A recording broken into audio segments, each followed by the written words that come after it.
is facing a declining birth rate. Many young, pregnant women are choosing to end their pregnancies more frequently. Still, many young women choose to stay with the father in order to carry and raise their child. Nick and Jada are one such couple, and this is their story.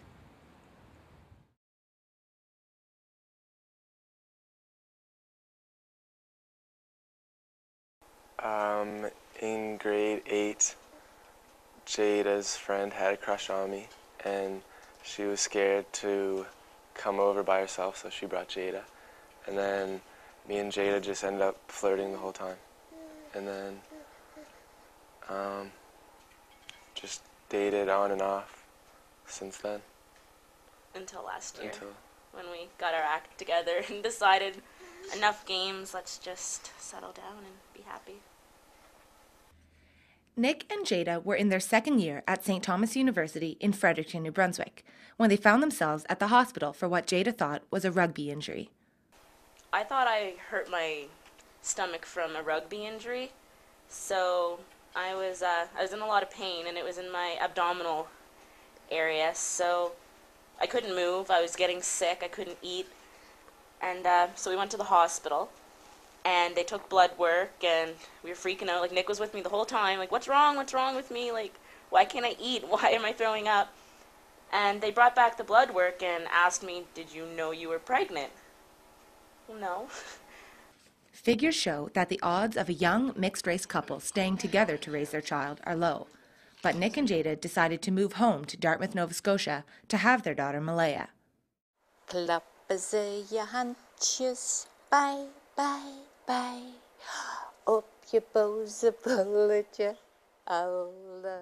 Marg Legier is Nick's mother. She says it was an adjustment initially, but she's glad they made the choice to move home. You know, this kind of thing is not what you hope for your children, right? You want them to have all their ducks lined up in a row, and you want them to succeed in whatever they choose to do. And you want them to be happy in whatever they do. And you hear so many stories where that's not possible with the situation that Nick and Jada were in. So, you know, at first we struggled.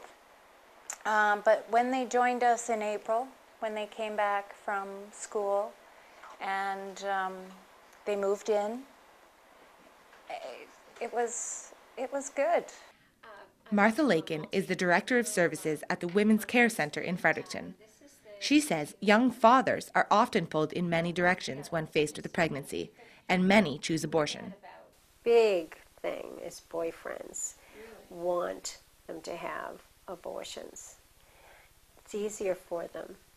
They don't have to worry about it. They don't have to deal with anything, and it's, you know, it's a selfish kind of a way for, you know, most of them, I would say. Because, well, they're young though, you know, they're very young. And so that, there's a lot of pressure that way. But there was no pressure from Nick. I never really considered anything other than going full term and having her. He was like the extra push, like, we can do it, we can do it, we have the supports, we're smart, we have our heads on right, like, we can do it. He was At the start I was a little over ambitious, and I agreed with Jada, and I thought we could even do it like at St. Thomas and without help from our parents and stuff, but I'm glad that we were talked out of that, because we would have lasted like a week maybe, and then had my dad coming to pick us up. Nick and Jada represent a small group of people. They played varsity sports, did well in school, and both came from good families. Theirs is a situation Martha Lakin rarely sees. She says women who don't have family support growing up often turn to adoption or abortion. Almost like a cocoon when you're growing up. You need that real nurturing love and values and standards and hope, you know. Nick and Jada say that while they've made a lot of changes because of Malaya, the decision to stay together and start their family is not one they regret. Priorities have changed a lot. I don't know. We used to be pretty wild. Yeah, and now we have just as much fun doing things at home and doing things with Malaya and doing things with just us. Having a daughter has forced Nick and Jada to give up a lot, but they knew that education was a priority. They both go to school during the day and come home to Malaya in the afternoon. I was always taught education first, and being in school and not taking time off was really like a big focus for me. Like, I didn't want to not be in school.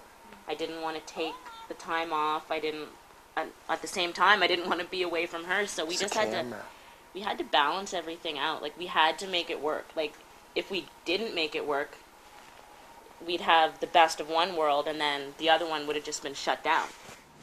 So Nick and Jada will try to have the best of both worlds, a choice not many college students would make. But Jada says she knows this was the right choice for them. She's considering teaching, and Nick wants to be a firefighter. Their plans haven't changed, but Malaya's arrival has changed other parts of their life. And they'll face those changes as they come in the years ahead. For Stu Journalism, I'm Jayne Erickson.